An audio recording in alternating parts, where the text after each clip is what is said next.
What's up guys, welcome back to another Destiny 2 weapon review video. I know I'm a little late on this one, but I just recently got a God Roll Spiteful Fang, which is the Black Armory Bow.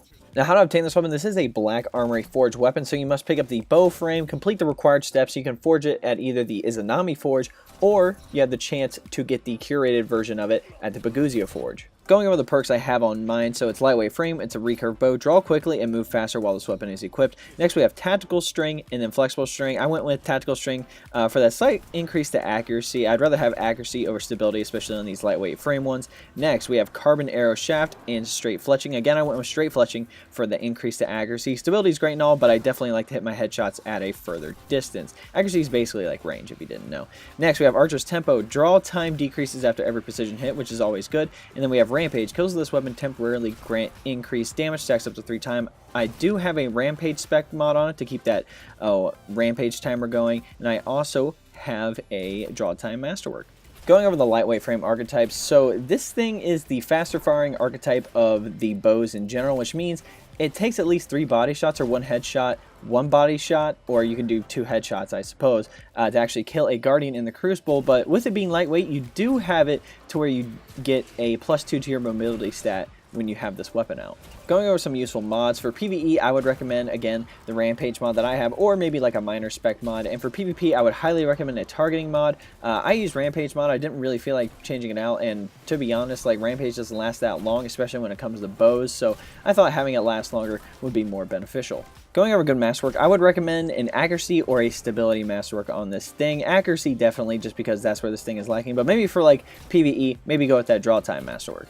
Going over PvE and the PvE side of Gambit, it can be very effective if you get a good roll. A lot of people enjoy using bows in PvE, and they perform pretty well when it comes to lower tier and end-game activities. I've seen people use them in both. With mine coming with Rampage and Archer's Tempo, I can consistently keep up my DPS with Rampage ×3 staying longer, and Archer's Tempo helping with my follow-up shots being drawn faster because, well, again, you're gonna be wanting to hit headshots, right? So, in my opinion, the lightweight frame bows, which are the Spiteful Fang, the Arsenic Bite, the Bow, all those can keep up with bows that have higher damage, slower draw time, just because of the amount of damage that can be pumped out depending on your role, right? So on the PvE side of Gambit, it's great for taking out all those like pesky lower tier ads, right? The good primary always does that. Plus that allows you to stand back and let your teammates actually collect the most to get bigger blockers to send to the other side, and you can take down enemy blockers there, you know, kind of be the sentry as they come in, so your team doesn't have to worry about it as much. So a PvE god roll would have a bowstring and fletching that actually increases accuracy mostly, but maybe you want a balance of accuracy and stability in there. Archer's Tempo, Moving Target, or Sneak Bow in trait column number 1, and then Rampage or Explosive Head in trait column number 2.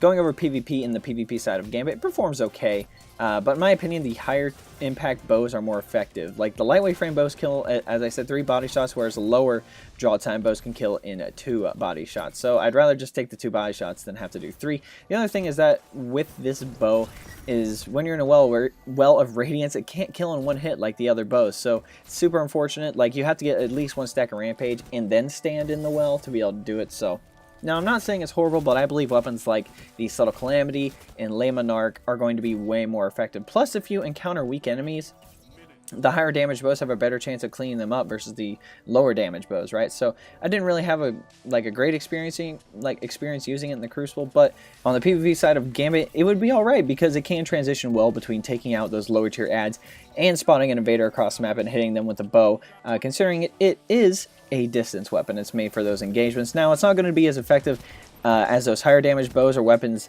like linear fusion rifles, machine guns, snipers, scouts, maybe even pulse rifles, but it is usable, so to speak. So a PvP god roll would have a bowstring and fleshing that increases accuracy and handling, in my opinion. Rangefinder, Archer's Tempo, Moving Target, or Snapshot in trait column number 1, and Rampage, Hipfire Grip, or Quick Draw in trait column number 2. Going over some useful exotics and perks, the only exotic that will keep the bow drawn indefinitely and its damage really consistent will be the Oathkeeper Gauntlets for the Hunter. But other than that, like, I wouldn't even suggest this for PvE, maybe for PvP, but I don't know. I did my Oathkeeper review. I really like using it on things like Le Monarch because it's really effective, but maybe you want to use a different exotic when it comes to PvP. But any bow perks will help out your gameplay as well, anything like dexterity, targeting, etc., etc. Going over my final thoughts, overall, I like this bow for PvE because of the amount of damage it can pump out quickly. Not so much for PvP because the higher damage bows will be more effective, in my opinion.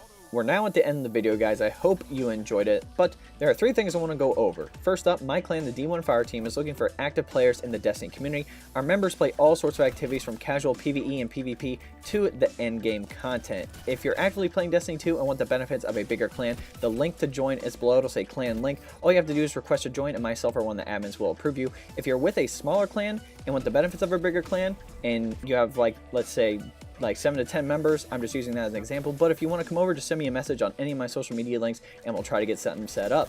Number 2, if you want to know how to support me, there's a link below that says best way to support me. That'll take you to a 4-minute video. If you want to go check that out, that would be awesome. But if you don't want to do that, you can always like this video, subscribe to the channel, share this video, and all that good jazz if you want to do any of those things. Lastly, we have a link to the community Discord below. Just a heads up, we're looking for anyone with moderator experience to potentially run the Discord. I know for myself, I'm more of a player instead of a manager, so if you have some moderator experience, just send me a message and we'll try to get something set up. I know for myself, I'm on Xbox, but if you guys would like to talk or chat with me, Discord is going to be the best way to do those things. Alright guys, hope you enjoyed this video. We'll catch you next time.